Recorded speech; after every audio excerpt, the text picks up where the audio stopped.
Assalamualaikum warahmatullahi wabarakatuh. Jumpa lagi dengan saya Rifki Akbar Fetian.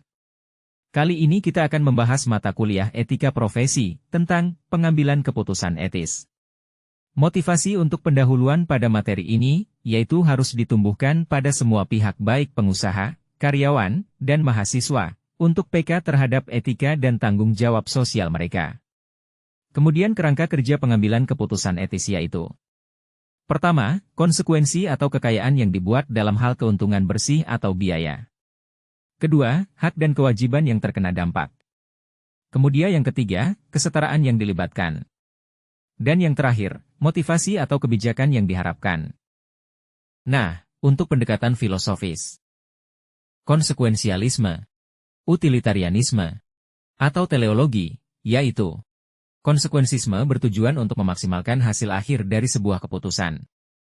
Kemudian, sebuah perbuatan benar secara moral jika dan hanya jika tindakan tersebut mampu memaksimalkan kebaikan bersih. Kemudian, deontologi berfokus pada kewajiban atau tugas memotivasi keputusan atau tindakan bukan pada konsekuensi dari tindakan. Kebenaran bergantung pada rasa hormat yang ditunjukkan dalam tugas, serta hak dan keadilan yang dicerminkan oleh tugas-tugas tersebut. Terus, untuk etika kebijakan atau virtu etik. Etika kebijakan berfokus pada karakter atau integritas moral para pelaku dan melihat pada moral masyarakat, seperti masyarakat profesional, untuk membantu mengidentifikasikan isu-isu etis dan panduan tindakan etis. 3 kebijakan penting, antara lain ada keberanian, kesederhanaan, dan keadilan. Untuk pengujian pengambilan keputusan etis, kita bisa bertanya dengan diri kita sendiri. Akankah saya merasa nyaman jika tindakan atau keputusan ini muncul di halaman depan surat kabar nasional besok pagi? Akankah saya bangga dengan keputusan ini? Terus, akankah ibu saya bangga dengan keputusan ini? Apakah tindakan atau keputusan ini sesuai dengan nilai dan kode etik perusahaan? Kemudian apakah hal ini terasa benar bagi saya? Nah, itulah pengujian untuk pengambilan keputusan etis. Jadi kita bisa merasakan sendiri apa yang kita rasakan maka berdampak kepada orang lain. Sedangkan aturan praktis untuk pengambilan keputusan etis ada yang namanya Golden Rule. Yaitu kita memperlakukan orang lain seperti Anda ingin diperlakukan. Misalnya kita diperlakukan oleh bosnya dengan baik atau tidak baik. Nah, maka seperti itulah perlakuan orang lain yang Anda inginkan. Itu seperti apa? Itu yang diinginkan. Kemudian peraturan pengungkapan.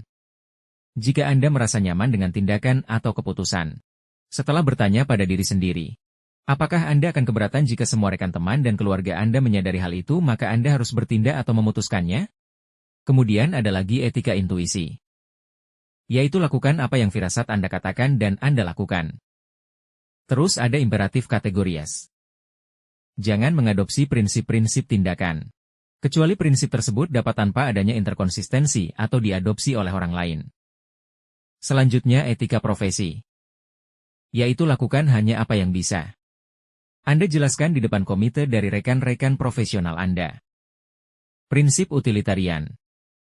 Yaitu lakukan yang terbaik untuk jumlah terbesar. Dan di prinsip kebijakan. Lakukan apa yang menunjukkan kebajikan yang diharapkan. Nah, untuk kepentingan dasar bagi para stakeholder. Pertama ada kesejahteraan. Yaitu keputusan yang diusulkan akan menghasilkan lebih banyak keuntungan daripada biaya. Kemudian kepentingan dasar lainnya yaitu ada keadilan. Yaitu distribusi manfaat dan beban harus berimbang. Terus ada hak. Yaitu keputusan yang diusulkan tidak boleh melanggar hak pemangku kepentingan dan pembuat keputusan. Terus yang kelima yaitu sifat kebajikan. Yaitu keputusan yang diusulkan harus menunjukkan kebajikan seperti yang diharapkan. Pendekatan tradisional dalam pengambilan keputusan etis. Berikut ini ada 5 pertanyaan. Apakah keputusan itu menguntungkan? Apakah keputusan itu sah di mata hukum? Apakah keputusan itu adil? Apakah keputusan itu benar? Atau apakah keputusan itu mendukung pembangunan berkelanjutan lebih lanjut? Selanjutnya ada pendekatan standar moral tradisional.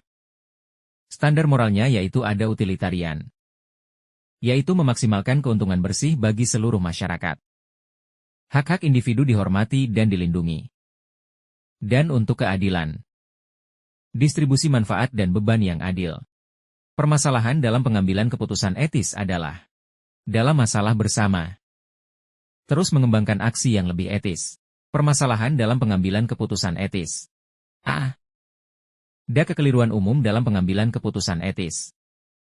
Antara lain yaitu menyetujui budaya perusahaan yang tidak etis. Salah menafsirkan harapan masyarakat. Berfokus pada keuntungan jangka pendek. Dan dampak pada pemegang saham.